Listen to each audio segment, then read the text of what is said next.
Good day, I'm Marina Kim, and these are the latest news from Kazakhstan. Kazakh General Prosecutor's Office denied the information about the possible revolt preparations, rumors about which occurred after the recent arrest of one of the alleged conspirators. The People's Power bloc promises to initiate a referendum on pre-term resignation of President Nazarbayev.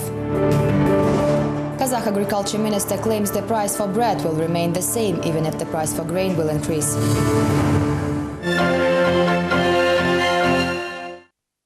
A number of Kazakh weeklies had published information on alleged coup being prevented in Kazakhstan in reference to the recent arrest of the Prosecutor's Office official, who is charged with official secrecy disclosure. The General Prosecutor's Office representative had confirmed the arrest but denied the conspiracy fact. Next story has the details. Kazakh General Prosecutor's Office had denied the information on alleged preparation of cabal against the president. A number of large edition newspapers had published information on possible coup recently, with reference to the news on detaining the General Prosecutor's Office representative. As I already said, there is no political conspiracy, secret deals or whatsoever related with the suspect Musabekov's arrest. Musabekov led the due process of law department and previously worked in the finance police of Almaty. Now he is detained at the National Security Committee detention center. He is charged with the disclosure of the official secrecy and exceeding the authority. Meanwhile, the mass media report that Musabekov is involved in the conspiracy. Suspect Murat Musabekov, whilst on a leading position within the prosecutor's office, had organized secret wiretapping and information retrieval of several state body leaders and the so-called undesired political activists. Amongst others, based upon the collected data, Musabekov attempted to recruit the president's personal doctor by blackmailing him. The wiretapping scandal had broke out after Nurtai Abukayev's return to the National Security Committee leader's post, who is considered to be president's teller. Therefore, the reasons for his return are quite obvious: to bring order within the government. The golf takes the ball to the pot. The wiretapping is linked to the president's ex-son-in-law, Rahat Aliyev. The thematic materials published online featured also some high state officials. It suggests that the previous leader of the National Security Committee, Adil Shah Ahmedov, lost his position because he has been assisting the mentioned group. True or false, the information is grounded with the fact that the inter-clan struggle within Kazakh elite is a norm. Protest moods against the current power are getting stronger amongst population.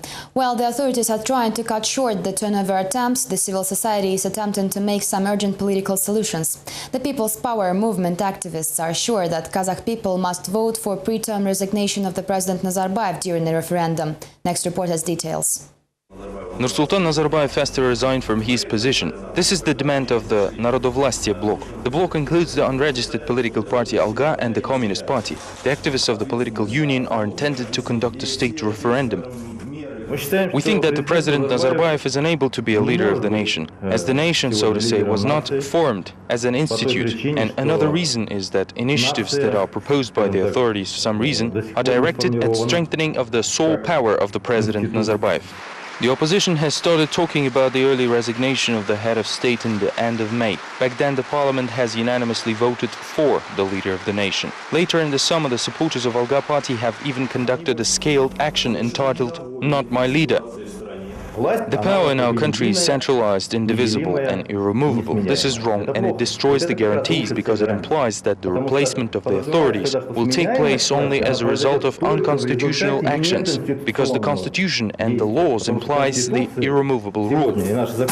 Back in July, Alga has sent inquiries to the President's administration and wrote an inquiry to the General Prosecution Office. And activists of the party were trying to contest the immunity of the leader of the nation. The absence of the reply was assessed as a signal to action.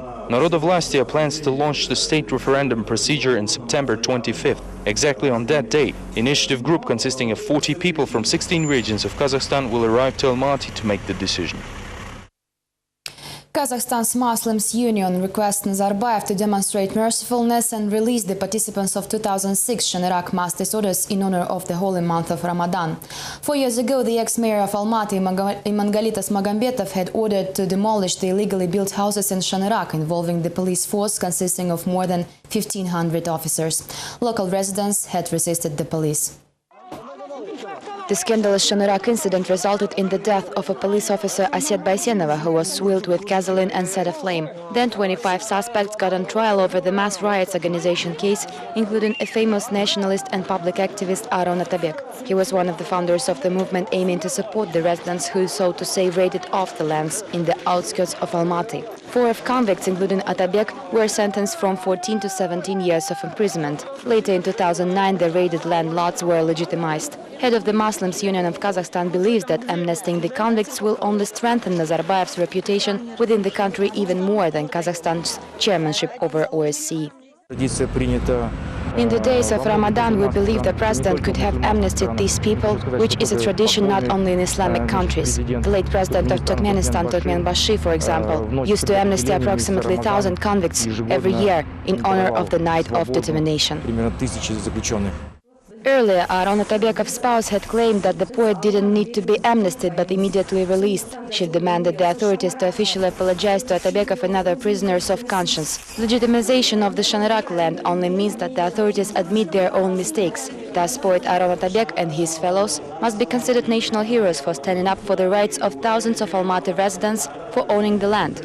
However, on April 7th, the mentioned convict was conveyed from the maximum security penal colony to the medium security prison. Eventually, the sentence of 18 years was changed to 20.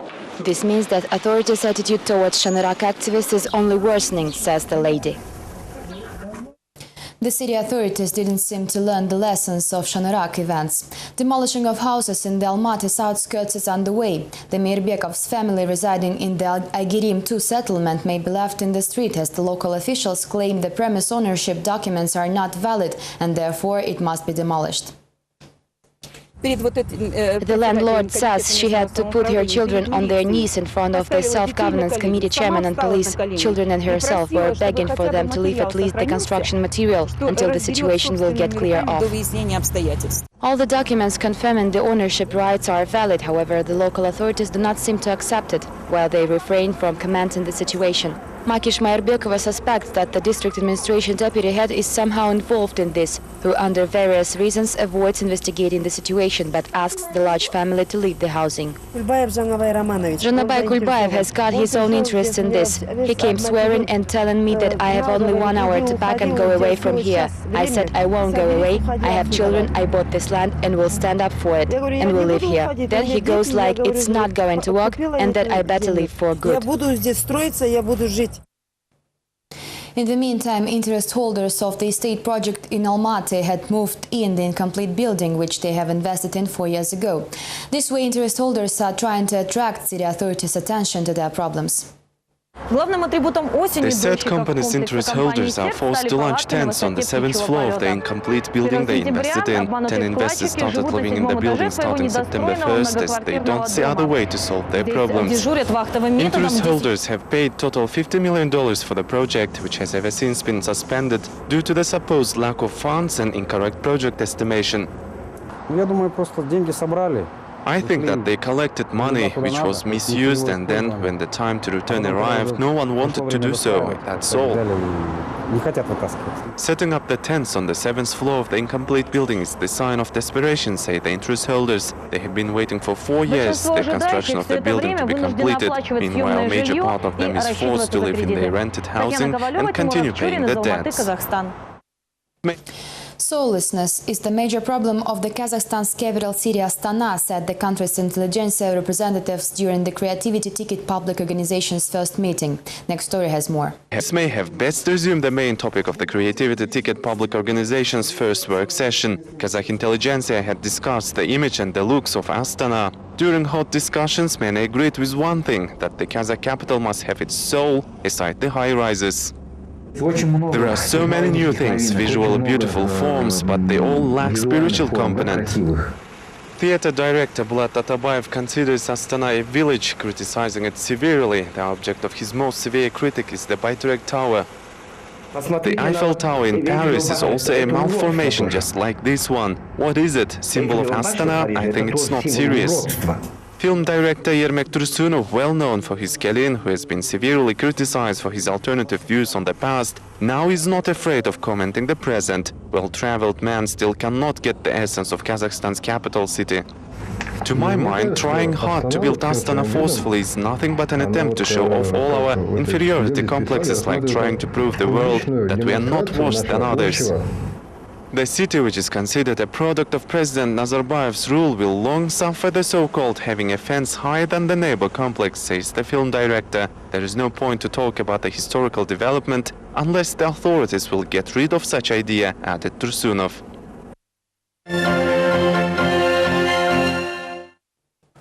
The price for bread in Kazakhstan is expected to raise up, claim some experts, while Agriculture Minister Asylbek Kurishbayev claims opposite. The minister, along with Almaty City Mayor Ahmedjan Yesimov, had mobilized the leaders of the grain unions, National Kazarga Holding, Grain Processing Enterprises Union and Bread and Bake Houses in urgent quest to avoid the bread price increase. As minister stated, the loaf of bread will cost no more than 40 cents, even if the grain price will increase. Next report has more. One loaf of bread in Almaty will cost 37 cents in the upcoming winter. This is the result of the signing memorandum between the district administrations of Almaty, the Almaty region, the Ministry of the Agriculture, the producers of grain and bakeries. Despite the market-determined price on the external market, we can still maintain the prices for bread stable on the external market. But on the other side, as I already said, our goal is to provide for the internal market, to take measures in order not to close the borders. The mayor of Almaty, Yesimov, has demanded to provide the city with grain in full capacity and according to the defined price. In their turn, the dealers and bakers have expressed a wish to purchase grain in the private grain union and not in the state sales corporation. The bakers don't like the quality of the state grain. Meanwhile, according to the chairman of the board of Kazagro Holding, Asyljan Mamedbekov, the memorandum is an anticipated measure. According to the forecasts, because of the bad harvest resulted from the drought, the prices for the world market will increase even further. We have calculated the threshold level of prices, which will not influence the current prices for bread. The price of $192 gives an opportunity to receive the average level of profitability to all the chain members from grain to bread. The memorandums on the provision of wheat, according to the Minister of Agriculture Asylbek Kurishbayev, will be signed with the administrations of other regions of Kazakhstan. Maghbat Spanov, the head of the Kazakh Development Institute, thinks that it will be hard to restrain the prices. Everyone needs money, and if there is an opportunity for our companies to make additional money, they will always use this opportunity, despite the different memorandums and agreements. We wish to believe that the price will not increase, but I think that the prices will still grow. The forecast of Spanov is already partially coming true. According to the latest data, the ton of grain in the western Kazakhstan already costs $220. Small banks may eventually disappear in Kazakhstan due to the strengthening the finance industry regulations. The Finance Control Agency leader Elena Bakhmutova had proposed to amend the law regarding the banking system during the governmental session on Thursday. However, the parliament expresses some concerns, saying the investment market will narrow down and thus only major banks can survive under such circumstances. The small banks issue was resolved. By June 1st next year, their fixed assets must be worth no less than $27 million, while the larger banks' minimal asset requirement is twice more. The Kazakh parliament is concerned that smaller banks may not survive under such circumstance by becoming easy bait for large banks. Banks may significantly integrate, which may seriously harm the banking system of the country as a whole. The Financial Control Agency representatives claim that banking system of Kazakhstan had survived the crisis. They must now be ready to finance the economic projects and civil loans, they say. Meanwhile, the tightening the rules imply to secure the citizens from possible frauds by the banks. As a regulator, we must first of all provide security of bank clients, especially the investors and loaners. Secondly, we must of course make sure that such norms will not destabilize the financial situation. The Valut Transit Bank clients who lost all their savings and investments still seek for justice. The bank leader Andrei Belyaev is in jail while the money faded away mysteriously. He was supposed to return more than $6 million to the Liquidation Commission, which itself got under the inspection of General Prosecutor's Office. It was established that during 3 years of Liquidation Commission's work, only 7% of creditors' demands were fulfilled. The inspection had identified a number of violations by the Commission on carrying out the liquidation procedures. Financial Control Agency is also trying to initiate a law prohibiting to own, one individual more than 25% of shares. This may, however, be motivated far not by economic, but rather political reasons. This way, say some observers, the authorities are making sure that there are no influential investors holding control shares of the banks in relation with the upcoming elections. This is all for now. Thank you for watching us. See you tomorrow.